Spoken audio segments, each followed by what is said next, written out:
Ain't too many folks out there yet. We're gonna wait to see how many come in. But good evening to everybody that's here. Ryan, the gamers out there. Looks like we have homesteading with the Heberts. Turn my volume down. Don't look like we have too many folks in here yet. We'll wait for the others to get here. The rest of the panel is kind of late too. So, I see we have Jay out there. How you doing, Jay? Prairie Rider and Michael 58. Good to see you guys. What's up, Hey, everybody? there's Reed out there. I sent you a link, Reed. What's going on, Ryan? And Ryan, the gamer, he's my man. Oh, Lori Jean's hiding under another name, it looks like. Is she sneaking in here under her other name? It looks like it. Oh, man. Sneaky, sneaky. Your internet being dumb? Well, Yeah. darn. He had some, I guess, drunk driver hit one of the power poles in town this weekend, so he was without internet for like a day, 2 days. I'm sure they're probably on a temporary hookup until they can get something permanently done. So, Poop bucket, shovels, and stays from Wes. How you doing, Wes? Good to see you.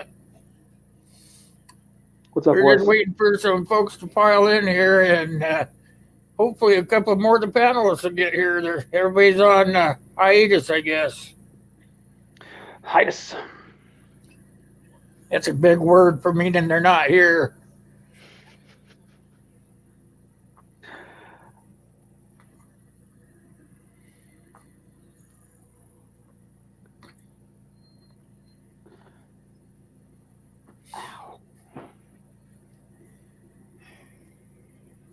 They got you kind of fixed up, Reed.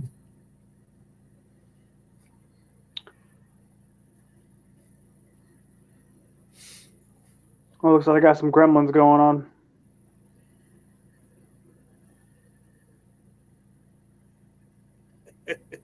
Don't forget the 10-foot long poles, Jay. Oh, I love that cologne, Wes. It's called Shiesty, right? Cast iron taco. Mm-hmm. Mm-hmm.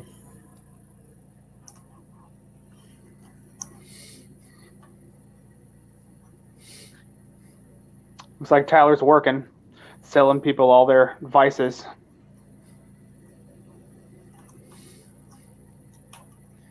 So Purple Rider, is that Lori? Prairie Rider, yeah. Prairie Rider? That sounds like Ghost Riders in. Well, she is on the prairies of Alberta, so it's definitely apropos. Of course, it's a frozen tundra right now.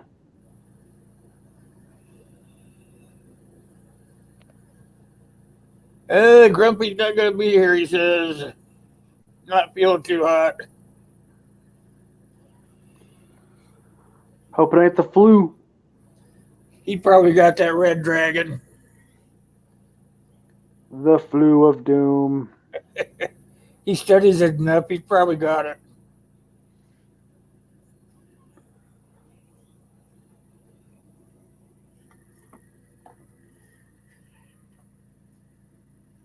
Yeah, there's like, what, 50 some odd people died from the normal flu this year in South Carolina already. So 55? Wow. it's like 51 last I heard, what, a week and some change ago. So I'm sure it's probably gone up since then. I think that my doctor, when I got my flu shot, he made me take 2 flu shots. He said there was 2 strains coming on this year. Well, Guilford. What's it called? Hey, Gil. Hey. Gil or Guilford tonight? I'm always Gil. The other one's my evil twin. Oh, your evil twin? Well, Yeah, that's the one that's up on the Shield helicarrier watching you. The flu shot has like he's not feeling too hot. Whoa! You both talking? What was that? Grumpy. He's not feeling He said he's good. not going to be here. No, Yeah. the flu shot's only 45%. What Hoople said in his video today was the normal flu shot's only 45% effective. So, it's kind of if you want to do it or not, I guess. Yeah. When they got it dialed in. Yeah, they made me do 2 this year because they didn't know which one to give me. Yeah. Well, the only time I've ever had the flu shot, one of the managers said everybody had to do it or you would be suspended. And so I got the flu shot and I was sick in 10 days. It hit me in 10 days. Yeah. I complained higher up and that manager got terminated because they were not allowed to say that. The only time I don't play around with that stuff. You troublemaker. Yeah, I wasn't the only one. We had a third of our workforce out. And they were all made to go get the shot. Yeah. What was that, Anthony? Was it the actual shot or was it that nose inhaler thing the military makes you do? Because I got that nose inhaler thing that one time in the Marine Corps, and that's when I got the actual flu. Never had it since. Yeah. Knock on wood. Yeah. Yeah. Like I said, I may get a winter cold. I may get a whatever, but not the flu. Well, knock on wood. Yeah, they gave me them 2 flu shots, so I still got the flu. Yeah. But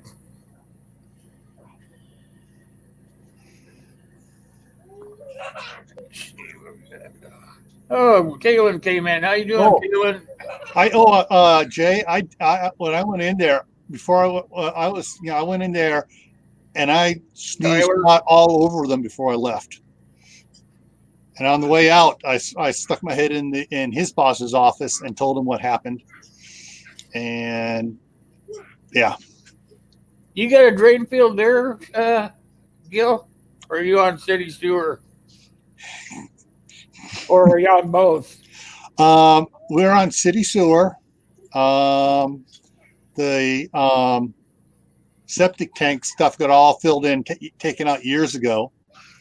We're on city water, but when I was doing some putting in the yard hydrants, I found the well casing. But you still got the drain field in then, huh? They just filled in the tank? Don't know where the drain field is.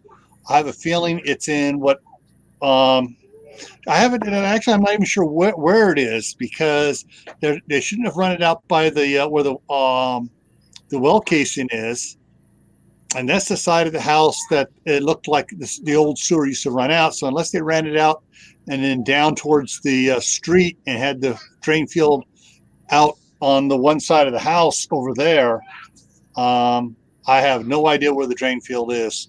Yeah, usually where the grass is greenest is where it's at. That's why I can find mine pretty easily, especially in the summertime when everything else is toasted and burnt. Yeah. Yeah. But like I said, that septic system's been gone for years. I was just thinking if you were on city sewer but had your drain field in place, you'd be perfect if all hell broke loose. Yeah. Well, it's actually all downhill from where I am to the sanitation lagoons. For sanitation lagoons, but if this power goes out or something like that, those lagoons aren't going to work right. Yeah, but at least it's dumping down there. I'm at the end. My house is the last house on the end of the line. So shit would have to pile up way up. Everyone else between me and the lagoons are going to be in trouble before it gets to me. They'll be sitting there waving at them. Flush. It kind of is what I have all these pictures to bring up on the drain fields. That's part of the sanitation thing. Yeah. That's why I was asking everybody because I'm on the city too. I think if I remember right, if I go out of town here a couple of miles, that's where they have the brown trout pond at, and it would have to go for a long way before it starts backing up into town. Yeah. They got their trout pond outside of town. Yeah. Can't wait to get shingle shots. Yeah. Wes, Yeah. you're probably on drain fields, aren't you? Hmm. Wes lives out in the middle of nowhere, I think. Mouse Toes is in here. Oh. Everybody want to get hungry? Go watch some of her videos. Oh man, she puts up some good stuff, man. Makes me drool. Oh, she does. I gotta bring this up. This here. This is just so everybody can get kind of. Should be there. Come on. This is what I want to show. I see what I forgot to do. Right there. There. Now you guys can see it, right? Yep. These are different drainage systems for poop. Anybody that needs to take a poop or anything. Well, when I started in construction, we were putting in sewer lines and stuff, and they told us 2 things to remember, most important. Payday is every other Tuesday, and poop flows downhill. Poop flows downhill. Same with me as when I was doing construction. I was doing new home construction, and anybody that put in a drain field had to be licensed to do it. So my boss had 2 guys that put in drain fields. It was me and this other guy. And we went and got our licenses. And if we didn't put a drain field in right, then we had to pay for the drain field to fix it. So guess how many drain fields you don't mess up? All of them? Pretty much. Yeah. So, yeah, there's all different kinds of them. And just depending on where you live and everything. Yeah. That one right there about where the mouse is, if you guys can see that, because I'm on the page. It's in the You middle, can see yeah. right here the tank. Maybe I can click on it to get it to come up. There we go. But you can see right here where the tank is, and it comes out of the tank and goes into what they call the leach field. So Yeah. if The tanks have at least 1 or 2, have at least 2, if not 3, baffles inside of them. compartments in there, yeah. Basically to keep all the solids in the tank so they can break down. And that's why the solids will drop in one side, and then the tank will fill up, and all those solids are basically supposed to drop out to the bottom, and just the fluids go over into the next tank, and then it does it again, fills up that second compartment, except for the solids that drop to the bottom, and then the gray water goes out into the so-called drain field or the leach field. Yeah, that's what one of the things I've learned, because we were in Arizona, we had a septic system there, and we learned very quickly. You go to the hardware store, you get the little red and white container of the has the green powdered bacteria stuff in there, and and you put that in there, and you flush it all the way through the system. Yeah, there's one of the tank things. Yeah. Yeah, I just flush down packets of normal yeast, like I would bread yeast. Yeah, that would work. Same thing. And if you look on top of that tank, see how all that grass is green? Yeah. That's because it's naturally fertilized. Yeah. If you want to keep the power line, I would definitely try to grow stuff underneath or by my leach field, because it's very, very green. Everything else isn't. Yeah. One of the things that's was interesting at the my parents' place in California, it was about 125-foot run. It was more than that, because it was the areas was 100 feet long. You had another 30 feet going out to the gate, and another 20 feet to the street, and then it came around another 50 feet around the backside of the house. But it was all clay pipe. Problem was, on the way down the driveway, there was a big, huge apple tree, and 2 apricot trees. And those apricots one year had apricots, the size of almost the size of softballs. Yeah. They were larger than baseballs. And about halfway through the pipe and everything. Yeah. About halfway through the summer, after we were having all these nice, luscious apricots, the sewer backed up. And roots had gotten into the clay pipe and choked it off so much. I mean, some water was starting to get by, but all the solids just backed right on up, and the roots couldn't process it fast enough.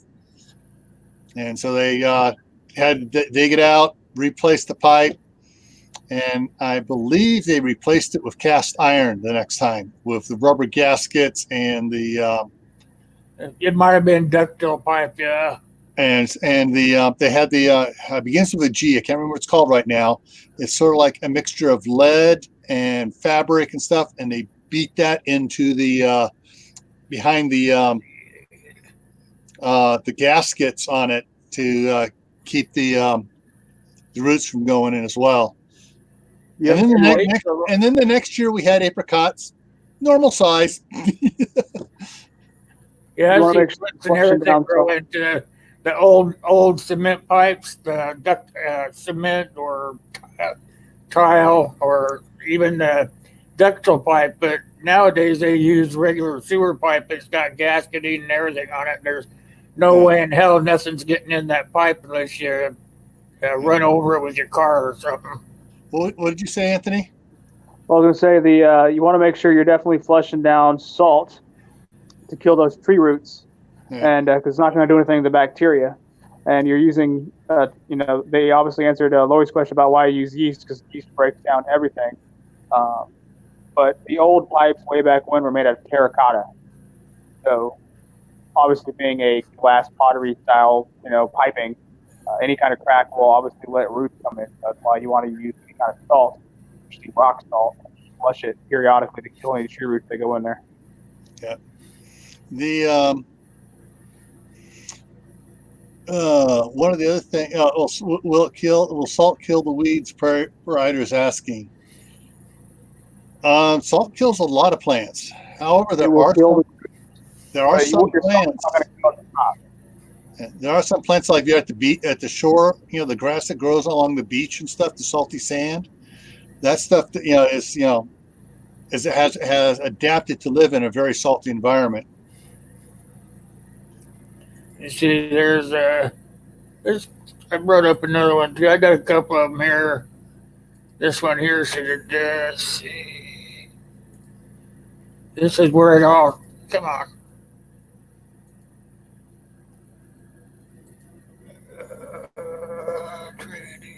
Here it is right here. Yes, too much salt will kill everything. Yeah, this is where we started from, you guys. And it could probably, my guess is if we had a really bad event of any kind, like the faults moving around on us or something like that, we would probably go back to something like this, is my guess. What's your guess on it, guys? What am I looking at? Am I looking at a well or what? Well, that right there is a sewer running right down the middle of the street. And the kids are playing in it. And the kids are playing in it and all kinds of stuff. And it looks like the horse died from it. Maybe in the cities, perhaps, but yeah, that's what I was thinking. Probably in the cities. Let me see if I got. We've learned since then, so the chances of regressing back to that are pretty slim, unless there's absolutely no choice. Because all it takes is one heavy rain, and all that is getting in people's houses. So it's not very efficient at all. Not to mention you're basically polluting the river downstream to the guy next to you. Yeah. Some of these pictures aren't very clear, but I try to get a lot of them so we can look at them. Yeah. Maybe something like this. Yeah. What do they call that? A giant outhouse there. Yeah, it looks like a tank system. That might be something we'd have to refer back to. Well, I got something better if you want over here. You got something? You want me to bring that up? Yeah. Hey, composting toilets. Hey. And there's all sorts of them. And this one here I like is basically your. Whoop. Sorry. Keep pushing on the wrong buttons here. This one here, this is the big composter down below, because look how small that toilet is compared to this tank. But there are several of them here that have, setups and stuff where you can do it. And actually, some of them I've read about in Mother Earth News years ago before I got married, that they actually introduce worms and stuff into it to help break it down. And instead of using chemicals, they put, use the natural microbes and stuff and yeast or whatever, and put worms in there and let the worms start doing the job, so that can go straight out onto the fields in the fall. And then this comes springtime, you turn it under and your plant. Red wigglers is what they use. Yeah. Red wiggler worm. I watched a thing on TV about this guy that made one built right into a cabin out in the woods, a self-composting toilet. Yeah. Here's a little bit bigger system that you have, down in the basement or whatever, so it plumbs down to it. And hi, Steve. I didn't see you sneak in. How you doing? And so, I mean, go ahead. This one here looks like it's got like the type of toilet you'd have in a RV or a travel trailer. So you use minimum water usage, so it keeps it fairly dry.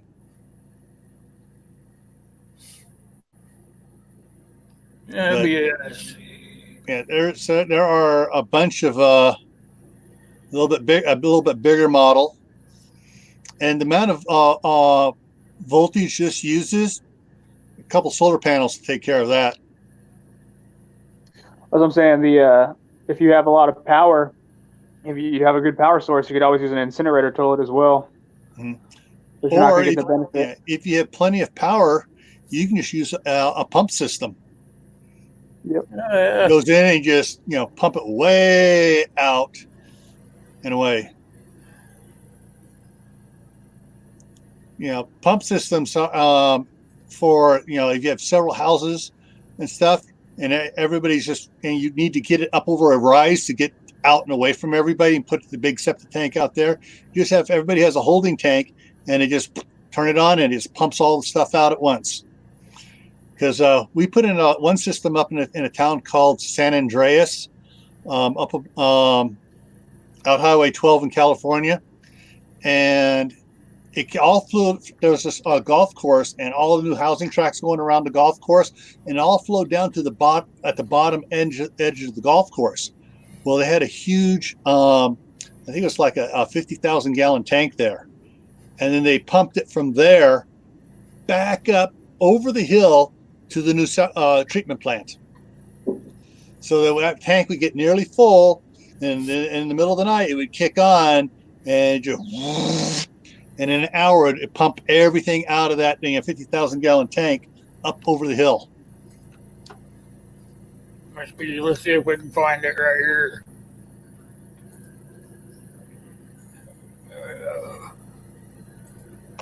Yeah. Where's that bilge at? Bilge pumps. You got your other stuff there. No, that's food quality service stuff. Clean it down. But they got some. There was a pumping truck. A pumping truck there. A pumping truck, right up here somewhere. Yeah, right there underneath the leach tech. Under the leach, or one up above, and then another one down below leaching to the right. Go down. Right here. Yeah, there. Yeah. Come on. That's a big one there. Yeah. Okay, let's see here. When I was at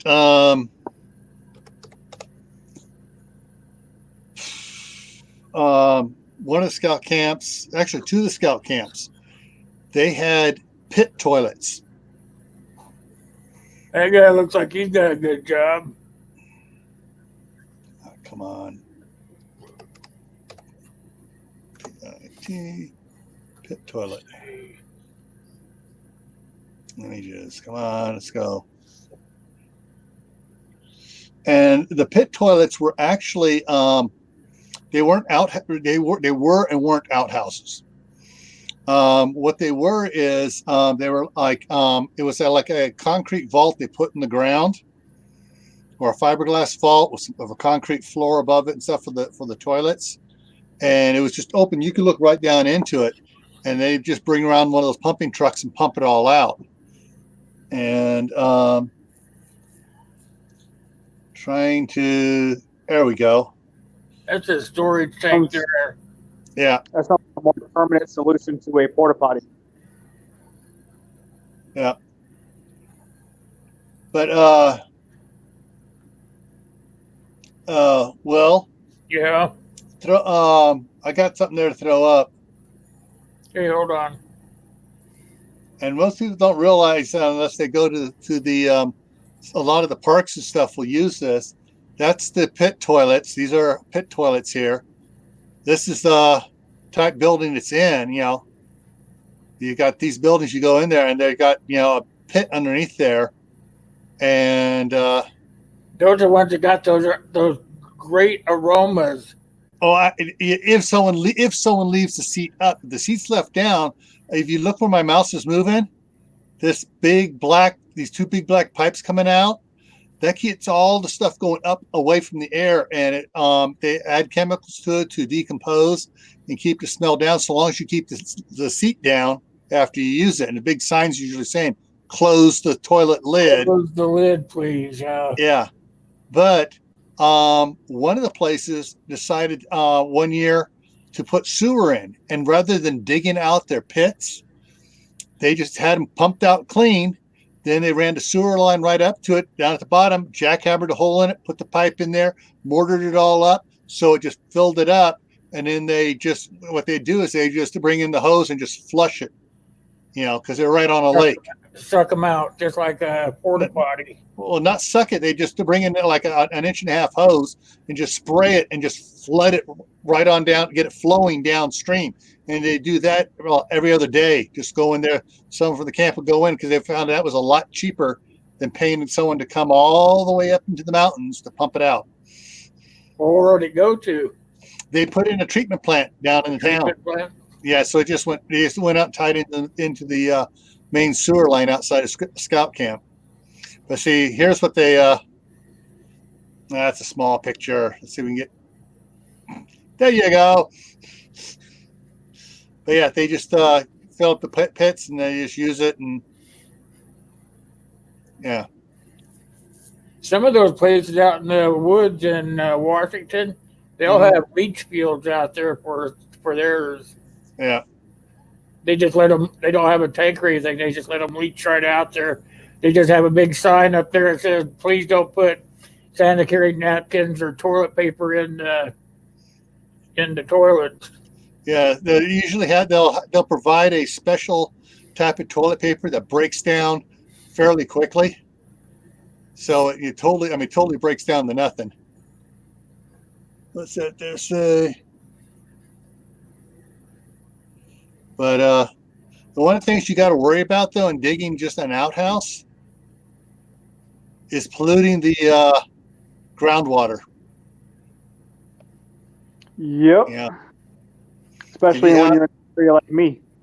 Yeah. Actually, West, those poop, I think those poop lakes and stuff where all the brown trout hang out, I think they just keep stirring it up until it aerates back up into the air. Yeah. The heavies probably drop it to the bottom. But I think the rest of it, most of the ones I've seen anyway, is it just gets aerated around. And if you look, some of them have like fountains coming up in the air and moving the water up and down. And that's so that it can dissipate into the air. Well, like they're actually, our city has been asked by the neighboring city to join in on their new treatment plant. Our treatment plant works okay, especially if they just got them doing an upgrade project to it. But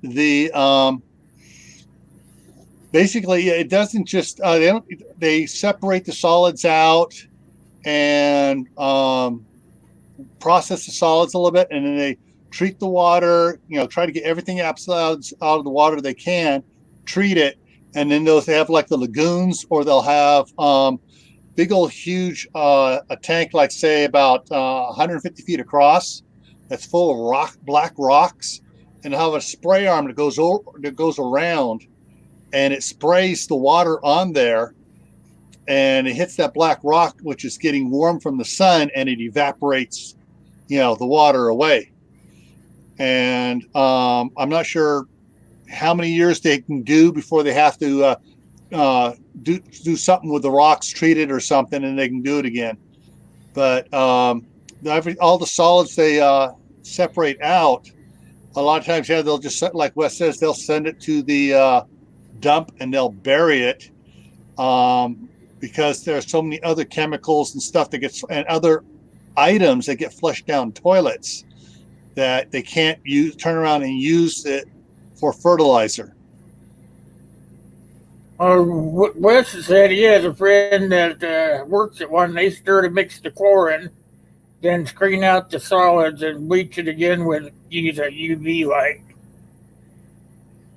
Yeah, I think I saw one even where they, if they're sophisticated enough, that they can work the poo around and make it back into drinking water.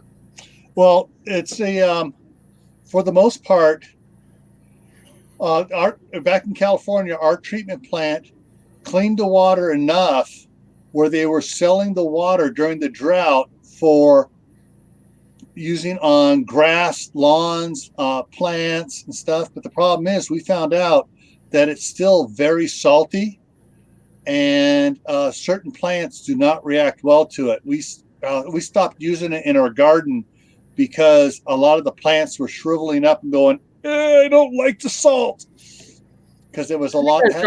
Yeah, but I think I saw one that if it's high tech enough that they can regenerate the poo right back into drinking water. I don't want to be one of the ones that have to drink the water, but NASA has done that for years on the Apollo missions and stuff up there, where they're orbiting the moon. They and in Space Lab and stuff, they had it set up where they could recycle screen out the liquids from the solids, compact and compress the solids into little cubes. But the water the liquid would be treated and screened so much, and remove the salts, remove everything from it, and basically run it through a sort of like a desalinizer, distiller, like a distillery, and they just get everything and totally sterilize the water and stuff. So basically all you had left was almost pure H2O. But the one problem is that pure H2O is not a stable element. That's how come you get it breaks down, with the rocks and stuff. It breaks down rocks and everything and gets the minerals into it. Once it has the minerals in it, then it stabilizes. Hi, Robert. Yeah, this Robert was saying he had a pond downhill from him that he ran 4-inch pipe from to the house, and they said the first few fish he caught were good, but then after that they started looking funny and smell bad. Yeah. So they must have ate some corridola. Yeah. It also depends, if you're like he's run into a pond where there were fish in it. Problem is, if you're like the washing machine and stuff running the water down there, if you do a bleach load in the washing machine, all that bleach is going down into the pond where the fish are at.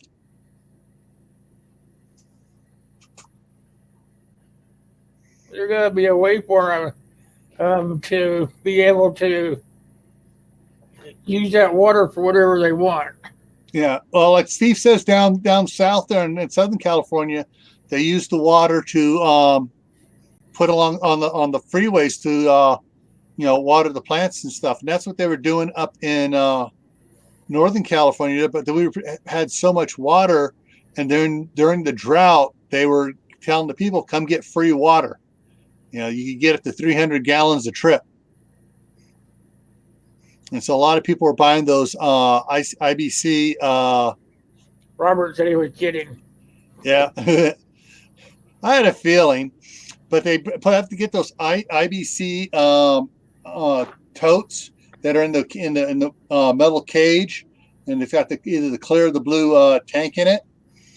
And you'd see, every Saturday you would see lines of trucks going down there, pickup trucks going down to fill up those to take home and water their gardens and their yards with, so they can maintain a green lawn.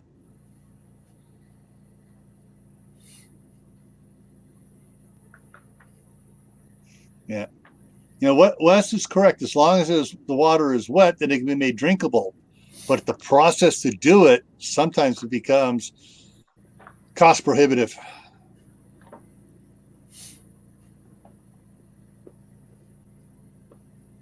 Lori, that's one of the most important jobs you can have if you're in the military, and you can learn is how to purify water. The water technicians.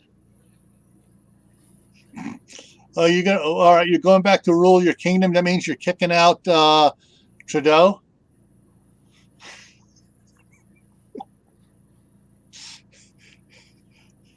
I think she made her evil self go away. Check something else here out.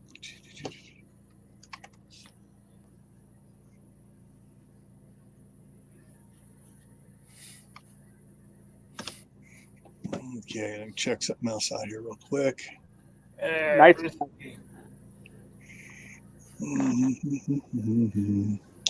And back to that one.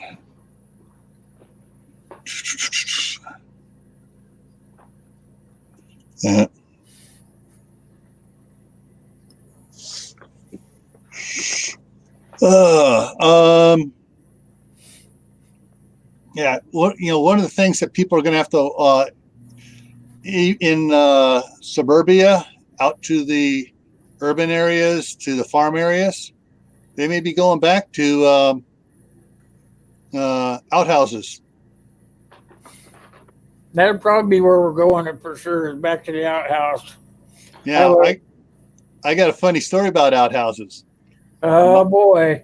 My grandmother had 14 brothers and sisters, and they lived on a farm up above Coeur d'Alene. They had a triple cedar outhouse, 3 seats, side by side by side. Yeah. Your modesty goes out the door at that point.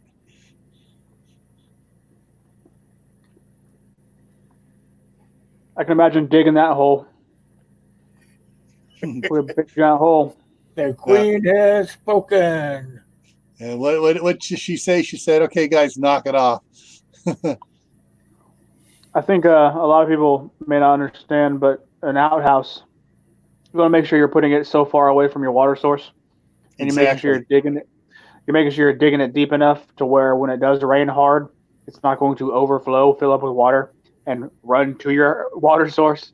So, and also depending on where you are, say if you're in the South, especially Florida, where the water table is so high anyway, you really got to watch out where you dig your outhouse.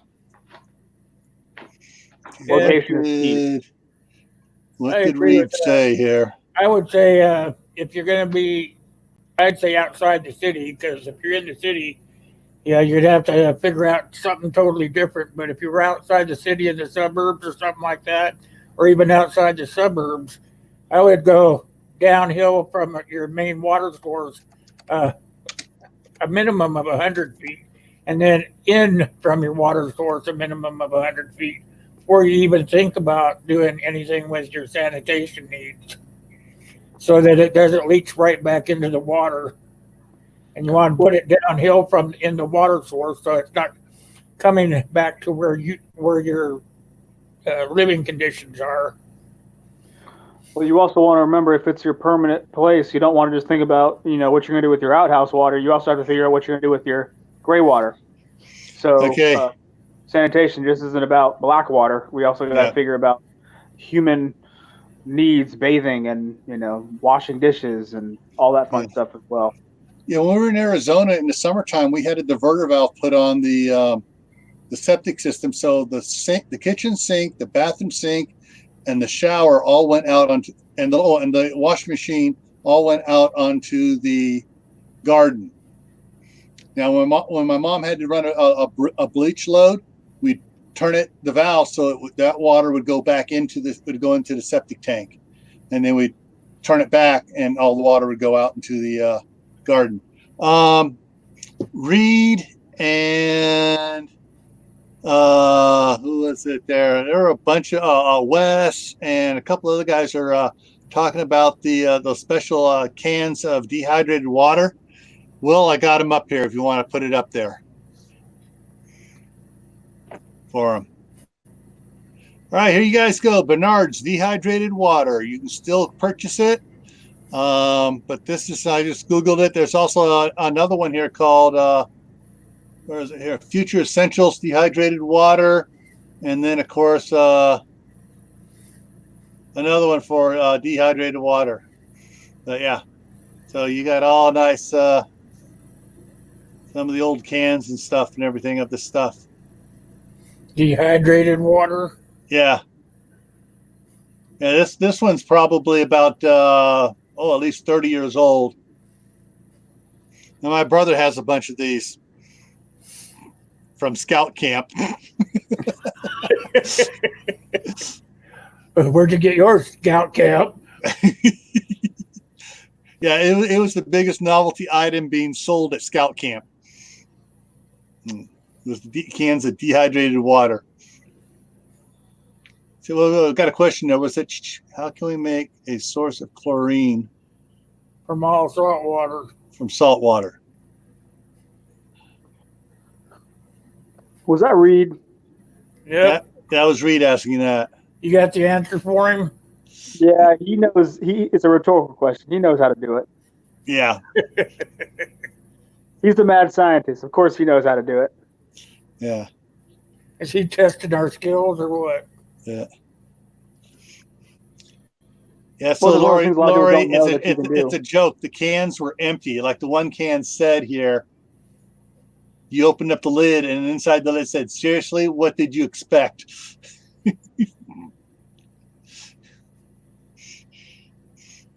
Actually, Wes said he uses the gray water to water his trees with. That's what I'm saying. I use gray water to water some of the things that require some, but not necessarily the fruit trees, but the ones I don't want to wilt out. Yeah, I'd gotta say, I'd be careful what I was watering and where you're putting that water at. Well, make sure it's not seeping back into the good water. Yeah. Well, you also got to figure, depending on most gray water, it's not like if you're using something with chemicals, like a very chemical-laden soap, detergent, whatever, you wouldn't be putting that in your gray water anyway. See, one of the things we need to have a discussion about is when you have a septic system or you have a gray water system, you want to make sure you're not using these chemical detergents, especially if you have a septic system. You don't want to use anything with bleach because you're not trying to kill all your bacteria in your septic tank. And that's why things like simple household, vinegar will go a long way in cleaning out a lot of stuff. You don't want to use like hardcore, harsh chemicals like ammonia, bleaches, whatnot, because you can't pour that directly on plants if it's gray water. Does that make sense? Yeah. And there are some good designs here on showing there, Will, on gray water systems. Whole house gray water systems. These are all designs of ways to do it. And you can put it into a drip system or just as a leach line that runs along the trees to water from underneath the ground. But you can also break it down even more so that you have, like on this first one, you have your shower and your sink. But your washing machine, you can put it on a separate one where you can divert it back and forth from the sewer to the gray water. So if you are using chemicals or something in your the chlorine or some of the other stuff in the wash stuff, you can divert it. But there are other, like Anthony said, there are other options to use to clean your clothes. I mean, lemon juice was the original bleach people used before they had chlorine bleach. For a very long time, for millennia, they used urine. Yeah. You go back to Roman times and Greek. They were washing clothes. They would basically, and they were doing it up until the colonial times, where everybody would save their urine, let it sit to get all the ammonia content, and then they would wash clothes with it. It works just fine, and that's what they use. So, and that's what the tanners use too. The tanners for tanning leather. Depends if you're doing depends if you're doing a brain tan, but yeah, urine, especially with the ammonia content, when you concentrate it like that, absolutely do not overlook something as simple as that. And that's with the term. He doesn't even have a pot to piss in. There you go. He's that poor. He didn't even have a pot to piss in. But yeah, there are some of these are kind of small, but you can find some. There are a lot of just Google like I did, gray water systems. Yeah, and if you're using something like Dawn, you can put that on a lot of stuff. So if you're just washing dishes with Dawn, I wouldn't say it's completely safe, but it is very safe on a lot of plants. So you're not using a lot anyway when you're doing dishes, and you can use that water to water whatever fruit tree you may have. Now I'm going to throw you back to the 1970s. There was a big concern about the brands of laundry detergent being used in the Mississippi Valley, because all these laundry detergents were high phosphate laundry detergents. And so they started cutting back. Ours is low phosphate, taking all the phosphates out of it. The last one to take the phosphates out of it was Cheer. And there were a lot of homesteaders that were buying up all the Cheer they could before it went bye-bye, the high phosphate Cheer, because a lot of them would even add it to their compost pile. The soap, just go out there and sprinkle on it, and it would help it break down, and basically it was a fertilizer. The phosphate. My grandma used to use 20 mule team borax on everything. Yeah, we still use it. Washing clothes and all kinds of stuff. Yeah, borax is good. You need borax to grow certain things. So if you're using borax, don't underestimate the ability of putting that on, especially where you're going to grow something like Brussels sprouts, because they need boron to be able to sprout. So, that exists. Yeah. Don't forget that.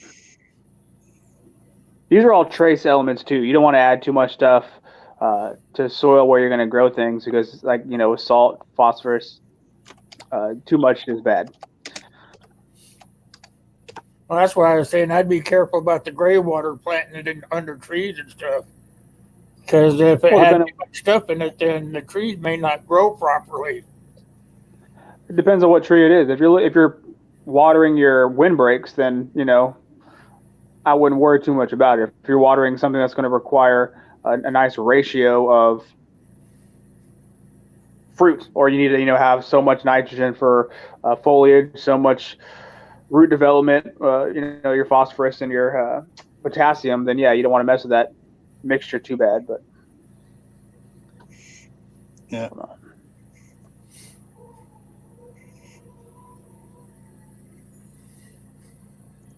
I'm trying to find the right one here. And yes, Lori Jean, you don't want to add too much borax to it, but you just use like 1 teaspoon of borax in your watering can, or if you want to put a little bit down before you do your transplant. That's what makes your Brussels sprouts actually. Could you mix it right into the dirt before you pre-mix your dirt? Yeah, you can, but you want to make sure that you're not, because a little bit goes a long way. You're not trying to do a whole heaping teaspoon in one plant, because that's just too much for one plant. But just a little bit. That's why if you dilute it in some water and pour it over a specific area, the roots are going to spread out and get it, so you don't have to worry about it.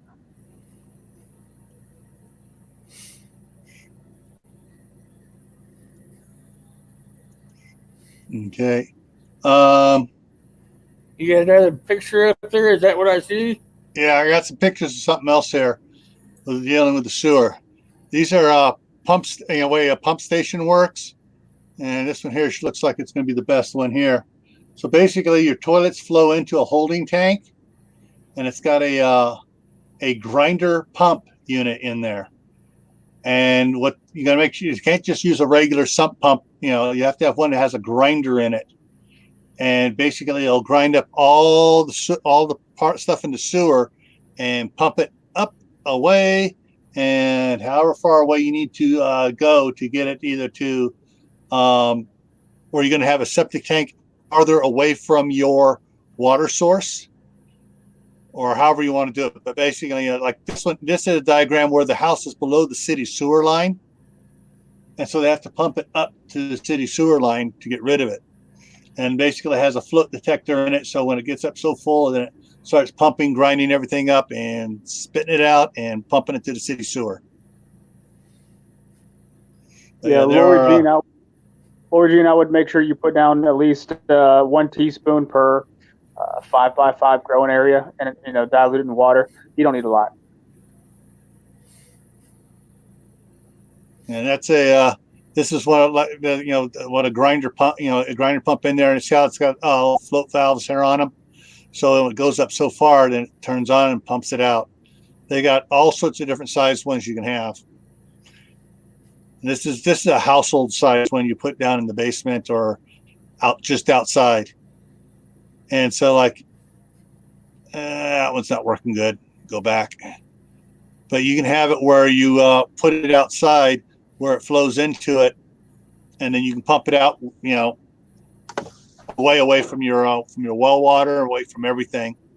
Yeah, I got a picture of that too. Maybe it'll show better. But yeah, there's a lot of different ways of the systems work, and some of them get pretty big, pretty daggone big. You can get. There, is that the same one you got? Didn't look like it, does it? Those are similar, yeah. And they have the good designs there on your systems and stuff. But some of them are like that blue one there in the middle.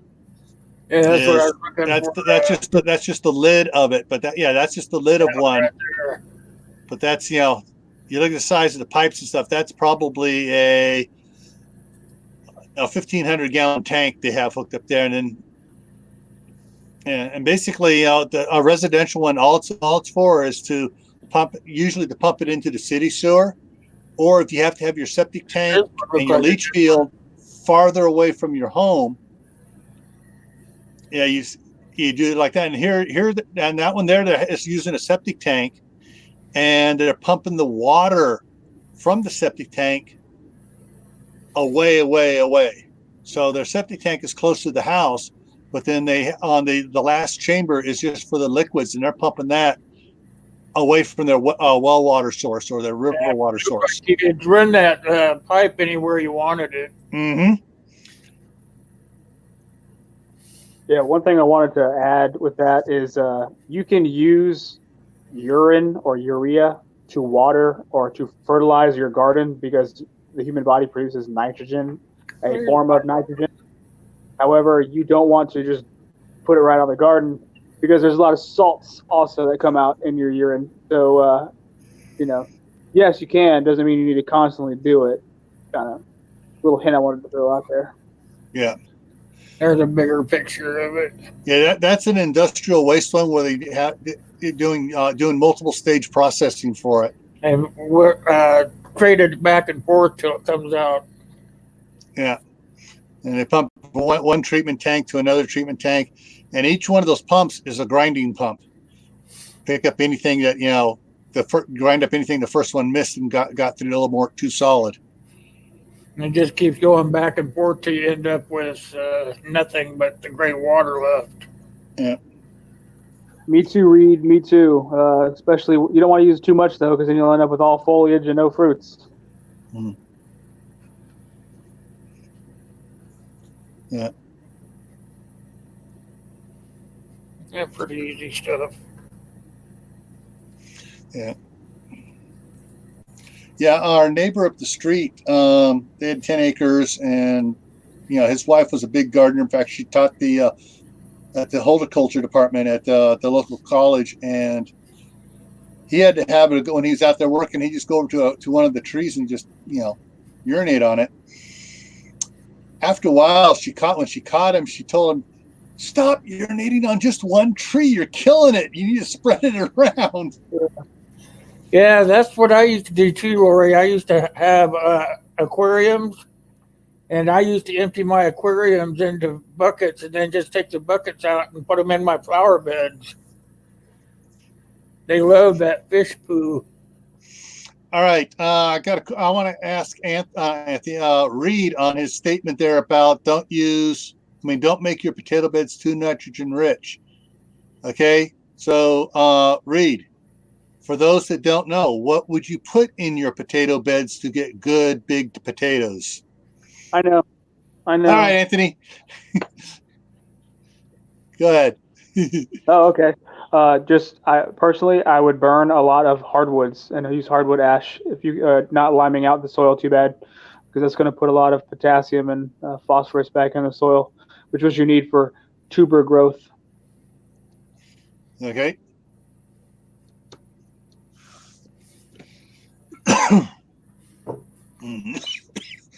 You also want to make sure that if you are putting a lot of nitrogen, you're also paying attention to your calcium and your magnesium, because the vascular system of a plant cannot function without too much or with too much of one. There's a lot of people. Have you ever noticed when you're growing peppers or tomatoes, you get what's called blossom end rot? Does that ever happen to anybody? Be right back, you guys. No problem. Yep. Where you're looking at your tomato or your potato, or not potato, but pepper, and on the bottom half of it, it's like it's turning black or whatever. Well, for those in here that have grown those and don't know how to fix that, that's usually a problem with calcium.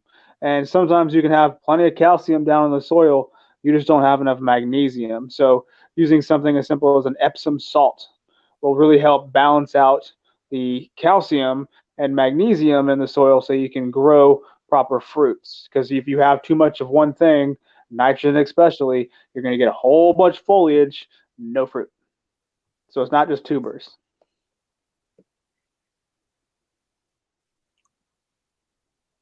And Laura has a question there. Would have to get test strips to check how do you know if you have too much nitrogen? A simple soil test kit will help. I don't know how Canada does it, but I know with where we are in the States, where I am, I can just take a big scoop full of dirt and take it to my local extension, and they'll test it for me. They'll give me every little bit of what I'm missing in my soil, much of what. For the most part, you can always look at how your plants are.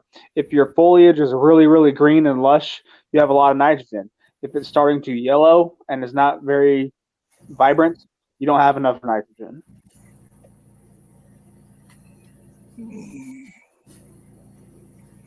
Hey, Tibor.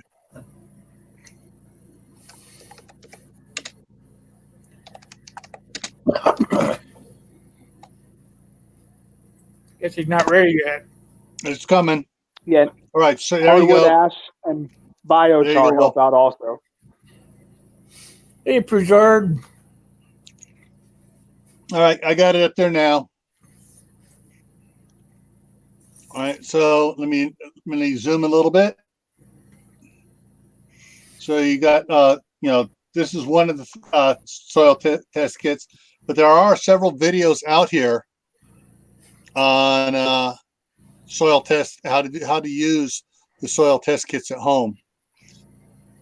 So, and then there's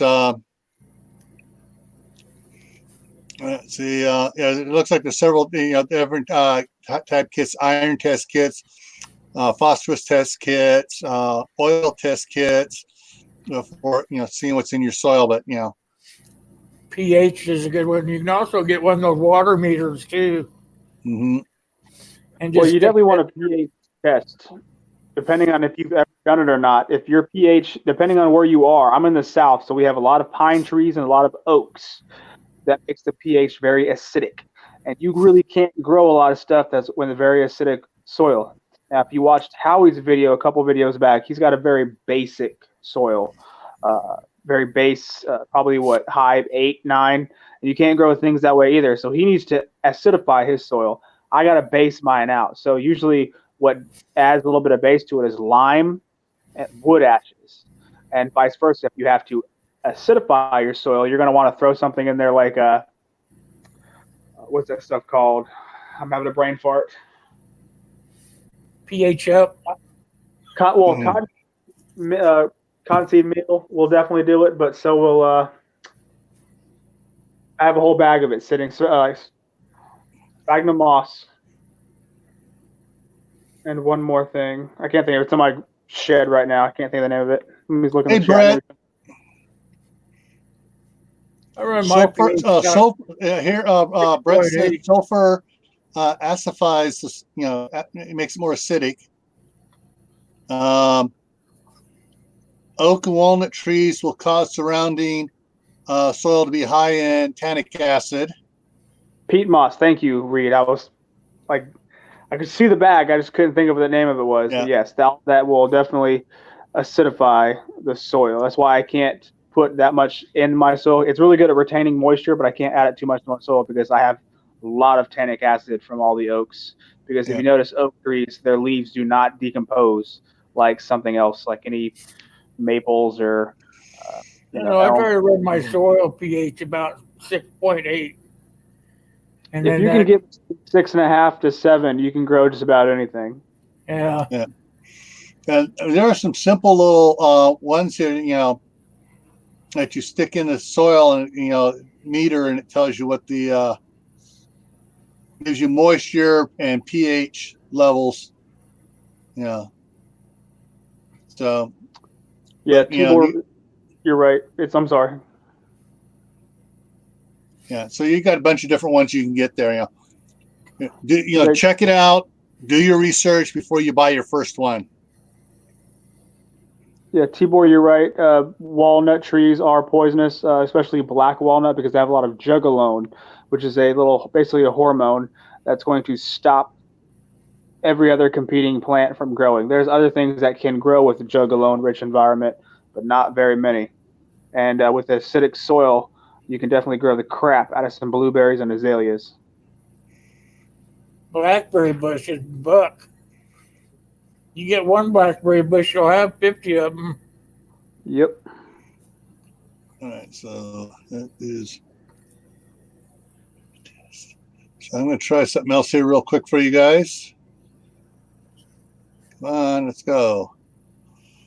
RAP, rapid test, TEST.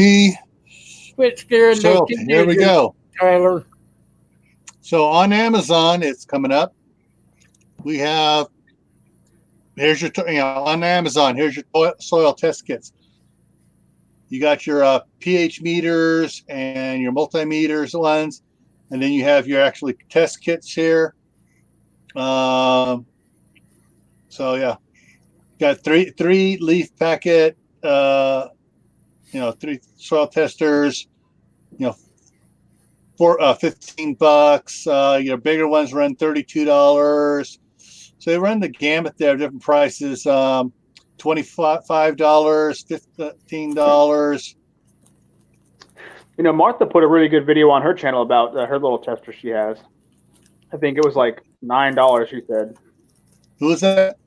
Martha had it, old school prepper. Yeah. It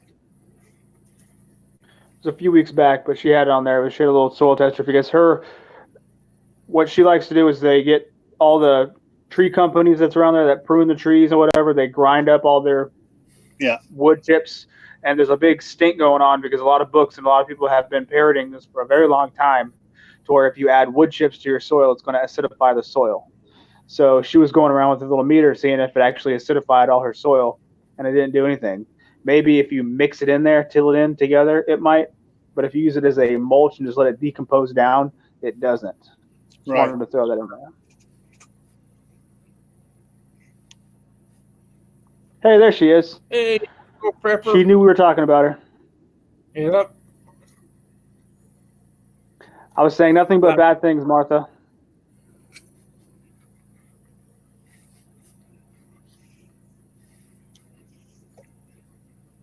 Yeah, it was very interesting because I've also had a very I've heard that several places that if you put down wood chips, it's going to acidify everything, and it really concerned me because when I have my chickens, I use pine chips as like their bedding, and I basically twice a year take all that out there and I throw it in my garden before I plant, maybe a month beforehand, and it really I never really considered it in terms of acidifying my soil, but it's good to know that it really doesn't. So does it matter what kind of wood chips you use?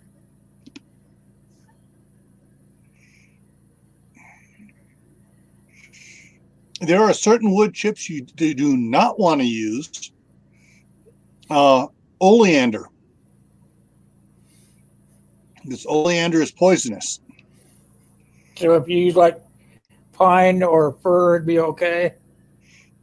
You use pine, fir. You can even use eucalyptus, oak. But like I said, if you don't mix it in, you let it break down naturally.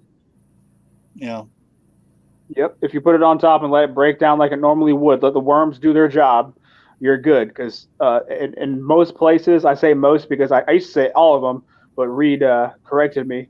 But you don't want to put mulch in his area because it overheats the plants. But for most places, you want to put a mulch so it conserves soil moisture and it keeps worms there. Because if you don't have your ground mulch, the worms are going to leave, and that's what breaks down your wood chips for you. So if you have it all, leave it right on top, the worms are going to do their job, and you don't have to worry about adding any kind of acid to your soil. So you can go buy some night crawlers and just throw them in there, and it'd be good for it, right? Yeah, basically, whenever I'm done fishing, especially during the summertime, whatever worms I don't use, they go right in the garden. Yeah, that's what I used to do. I used to have an old bathtub, and it was filled full of everything out of the garden, the leaves and everything, or anything out of the ice box like lettuce, leftovers and stuff, into that tub. And then whenever I got home from fishing, all the worms went in there too. I had the blackest dirt, for my garden. Yeah, Yeah, when the summertime here, especially when it gets real hot and the soil dries out, when you get those night crawlers after a good heavy rain, they're all over your driveway. I just go pick up like 40 of them and throw them in my garden. Where you going, Lori? Well, my wife has grown potatoes in California. She's gotten some fairly decent crops out of a small raised planter bed.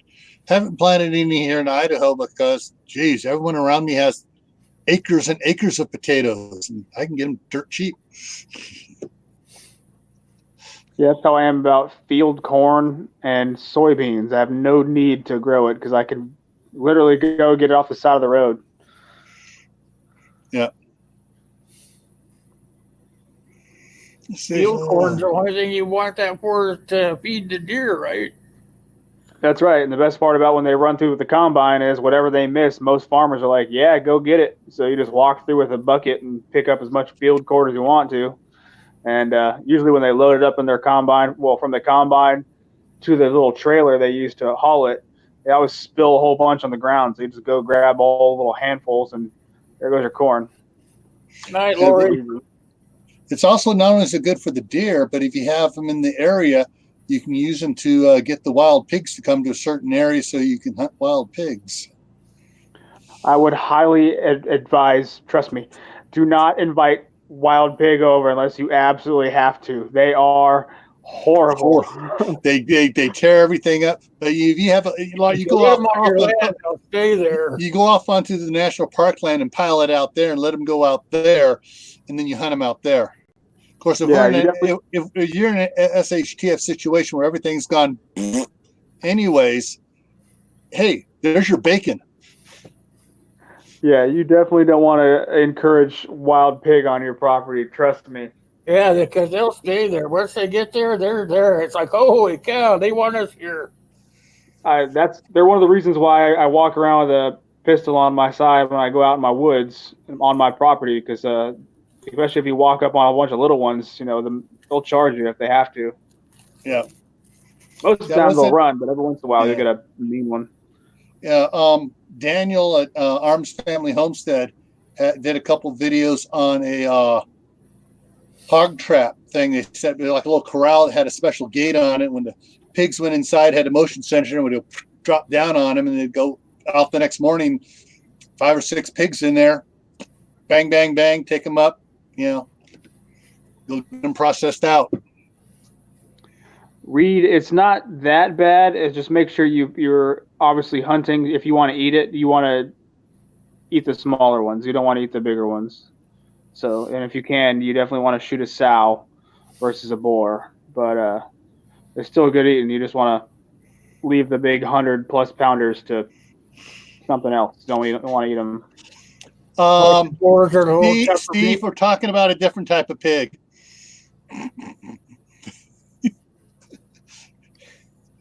No, I don't ask him ballistics.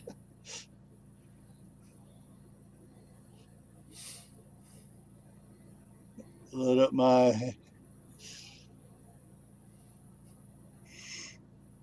Yeah. But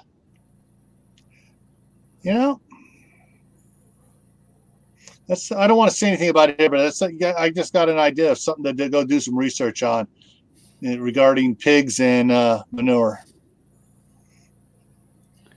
Rabbits are pretty good for manure if you need a fertilizer. Rabbits are the best because they don't have to be. It's not hot. It's not hot fertilizer. You can put it right, or you can put it right on the plants. But I was thinking the other way around with what someone told me one time years ago, about I need to go verify that story whether or not pigs will help process something else.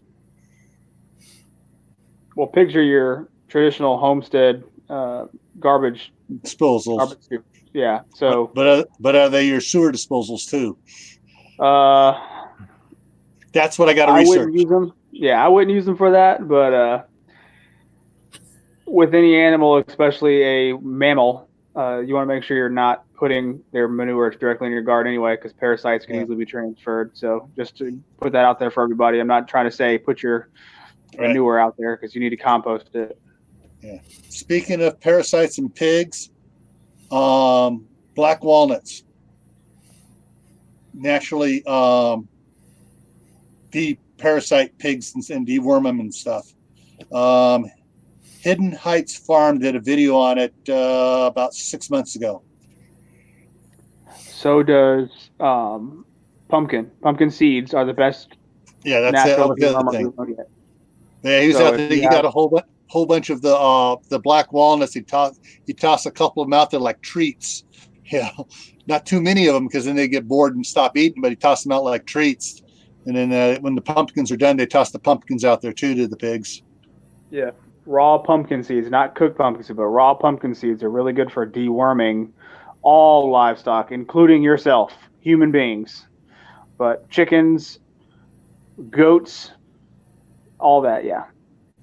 Pigs. Yeah.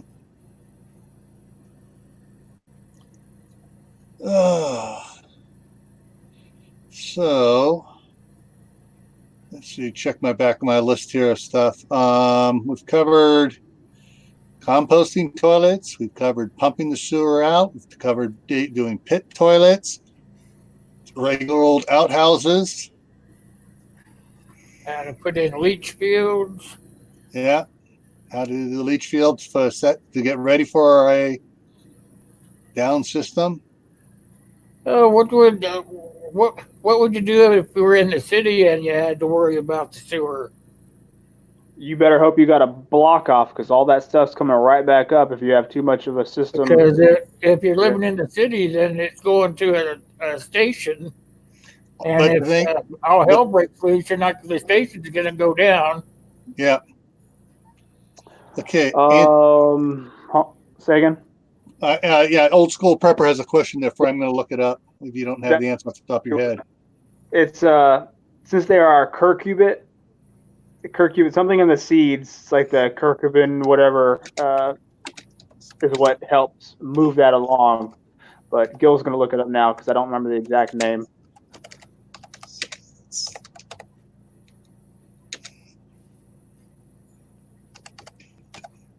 But winter squash works the exact same way. Any kind of that winter squash, big pumpkin seed, big curcubit seed will deworm. So what do you do with those? You have to crunch them up, or you just let them eat them? Nope, let them eat Okay. them. The chickens, they got in their gizzard. They'll eat their rocks. That'll just crush it up in there anyway. All right. Will, you want to throw this up there? It didn't stick. Spit on it. Throw a harder. All right, here you go. So there is the amino acid called Curcubitin. Yeah. Yeah, I can't pronounce it, but yeah, that's what I was trying to say. And then the other thing here was walnuts.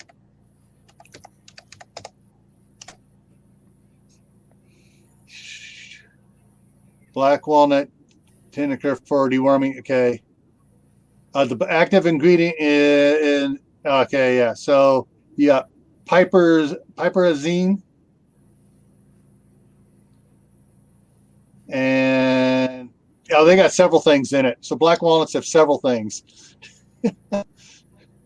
So Black walnut. yeah. Hey, I planted a black walnut tree in the orchard this year. Woohoo! Just be careful where you put the rest of the stuff around it, because that thing will definitely. It's in the far corner of the orchard where I'm not, and the nearest tree to it is 25 feet away. How long did it take to produce? 5 years? Probably more than that.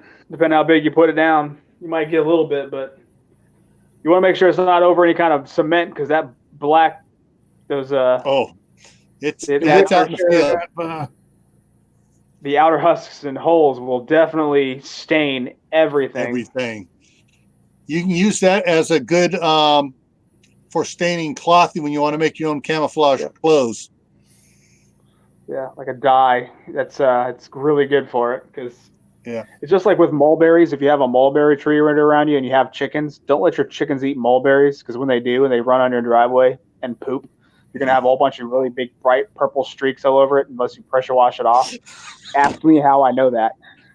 Ask me how I know that. You got big purple streaks on your driveway. I did for about 4 months, and I had to go borrow a pressure washer to get rid of them, all of them. Yeah. Tibor also says don't let the holes rot on the ground, because that releases more of the stuff into the that acid stuff. Oh, what did you call it? That begins with a T. That the walnuts have the tenature, whatever that keeps everything else from growing around it. Jugalone. It's a jugalone. It's a jugalone hormone that they just have that produce. There's other things that have it. Yeah. Black walnuts have it in very high doses. You cannot grow tomatoes anywhere near a black walnut tree.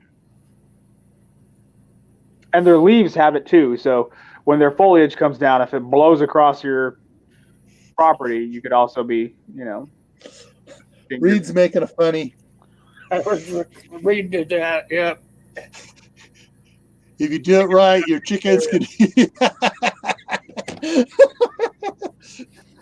All right, everybody, we're getting in the dotted line formation. I need a new dotted line. We're gonna spell the word stop. Hey,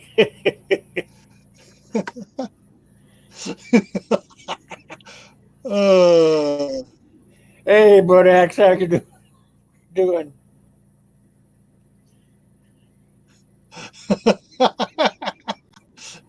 Oh, I'm looking back up there. Old School Prepper came up with a good one. I don't always have worms, but when I do, I prefer those. Oh, okay. It makes it even funnier because she's in Mexico right now. Yeah, I know. She just put out another cool video from down there. I came in from piling all the snow up and just getting it all off the grass and moving it away with the coyote. Got it all moved away. Came in, saw her thing, and she's out there in the sand, in the nice hot sand. It's like, oh. You still got snow there? it's all right. The temperature hasn't risen enough to really melt much of it. I'm just pushing it off the grass and everything, getting it off all the lawns.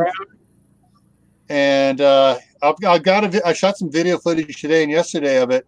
I just got to edit it tomorrow. But yeah, we got snow. I got a couple of huge big piles of snow. I-70 down around Denver, it's closed down. They don't know when it's going to open again. You can't see your hand in front of your face for the snow.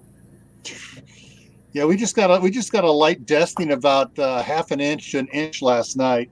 We got the next 6 days all clear. What is this snow stuff you guys are talking about? I don't really know what this snow thing is. Check it. Neither did Reed, and then Reed got hit by it. He had to do a couple of videos on it. He had the snow apocalypse. He couldn't figure out what them kids were doing out there in that white stuff. Yeah. Yeah, be careful, Anthony. You may get a good dusting of it. I wouldn't mind that. I'm sick of all this rain. If it was just like maybe 10 degrees colder, we wouldn't have this freezing rain. We'd have some snow. I'll take that all day. Well, it started raining here about 3 o'clock, and it turned to that white stuff about an hour later. But now it's all gone again. It's been raining non-stop. Steve, at least I made it. Well, one of the big piles, I put the kids' slide on it, so the boys are going up to sliding down off the big pile of snow. Yeah, we've had the wettest winter I think I can remember here down south. It's raining all the time. We had hardly any snow this year.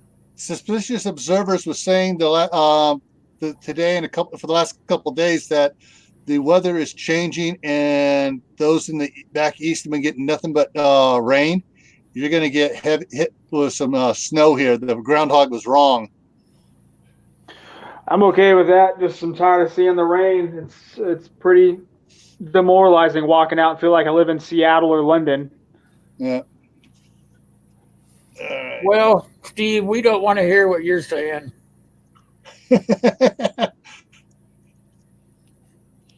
Hey, Steve, remember that song? It don't rain in sunny Southern California, but baby, it pours. It could come. You could suddenly have a deluge. Yeah, down south, it's raining all the time, and we get dry winters. That's why we never get snow, because it's cold enough, but it's just never raining. It usually rains all the time in the springtime, but now we've had the wettest. Yeah, but you guys get hurricanes in the spring, don't you? No, it's water's too cold for hurricanes. Usually in the springtime, it's the tornado season. Tornado? Yeah, all that warm air from the Gulf hits that cold air from up in the Canada region, so it just mixes together right around everything.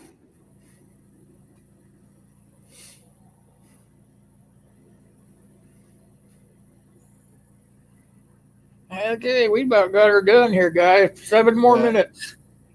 Cool. Yeah, just one thing that we didn't hit. What, him?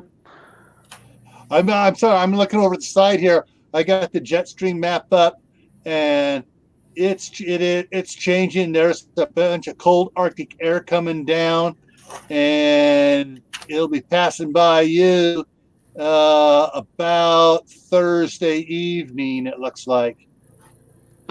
Yay. And yes, whether it's enough to get you snow or not, I can't tell. Well, if it does, I'll have to speak out video. It warms back up again. Yeah. I was telling Anthony that I broke my recliner. I went to sit back in it, and the back just kept going back until it fell over and fell off. So I've been saving some money up to buy me a new TV, and now I got to buy a new chair instead. They just don't make them like they used to. They don't.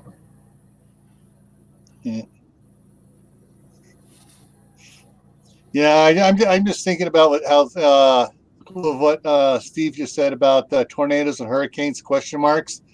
Remember that movie Day After Tomorrow, And the pictures of LA with the tornadoes moving through and taking out the Capitol Records building. Oh yeah. It could happen, Steve. Yeah, I think you're right there, Tibor. It's going to be one of those weird years, and I've already been asking a lot of people like John Hardy over at Hardy Marsh Farms if their livestock has been getting hit with a lot of worms because of the wet winter. You got to deworm a lot more, and apparently everybody's having a lot of worming issues. So it would not surprise me if there's a lot of bagworms or those really hardcore caterpillars this year. Movies aren't real, Steve. When did you figure that out? Yeah, but sometimes they wind up. Whoa, wait a minute! That actually happened. So you mean the movie San Andreas with The Rock jumping from a skyscraper to another skyscraper didn't exist? It's a lie. You mean Superman the movie's not real? That happened. And what about Batman and Wonder Woman? They're not real? You just peed all over the parade, Steve. Yeah. And you mean John Wayne's not real either? You mean he has never played a good Marine at all? The Duke. Wonder Woman is real? Prove it.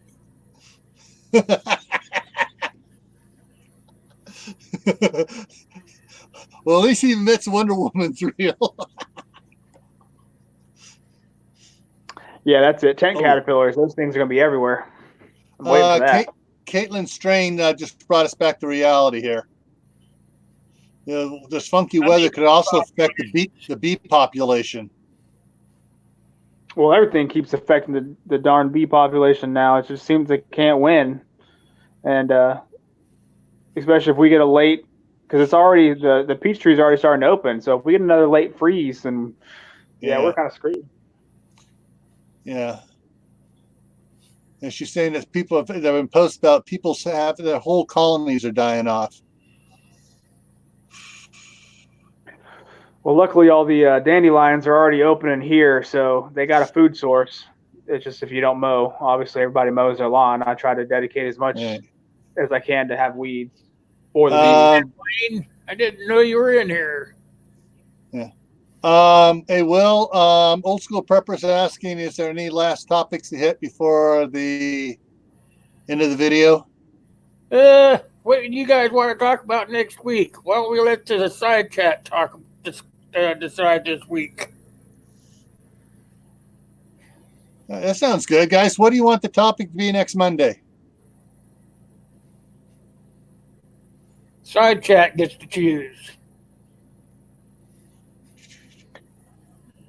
Can you try to catch a swarm, Martha, or is it are you going to be gone by the time that be back by the time that they're done swarming? If that makes sense.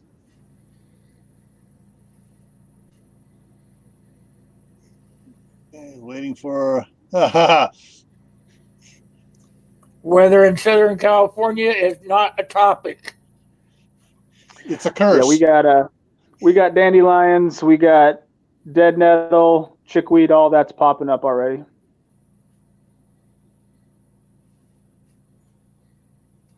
Yeah, Ohio is already getting all green grass and stuff. Have you guys been watching Daniel Gars, my brother's videos?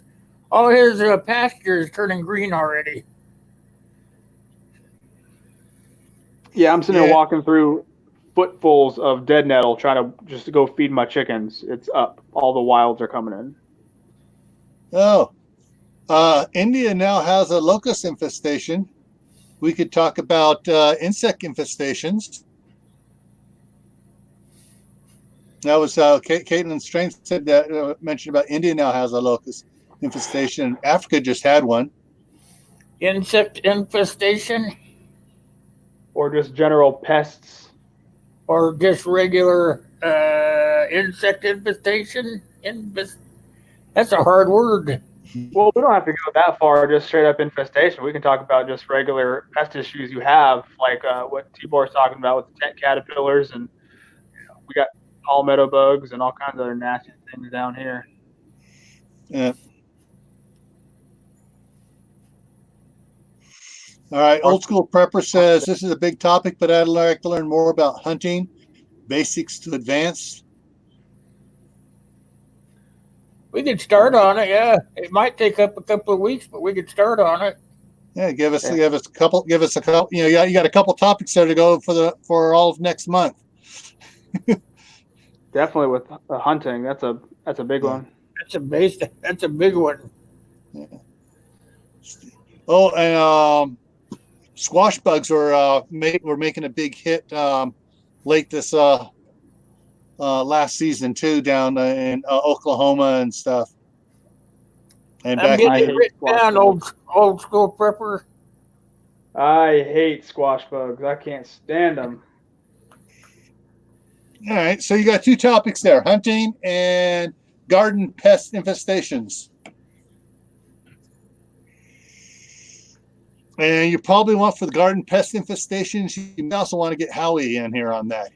See if he what he knows about, because he does everything naturally. On the panel. Yeah, because he does everything naturally. None of that sprays and crap. None of that Roundup garbage. Yeah, I don't spray mine either, and it could really help out because there are different pests all over geographical United States. So what works for me may not work for someone in the desert or up north. So absolutely. All right. So Reed, the answer is very simple. Get everybody the 43% that did not vote to get off their butts, get out, and help vote all the incumbents out. There we go. Yeah. That'll take care of it. Reset. Oh, yeah. That'll scare the hell out of everybody. All right. So next week we'll talk about hunting basics and garden pest infestation. Well, let's pick one. Pick one. Yeah, which one you guys want then? Which one for garden pest? I would say do garden pest next week, and then the following 3 weeks do hunting. All right.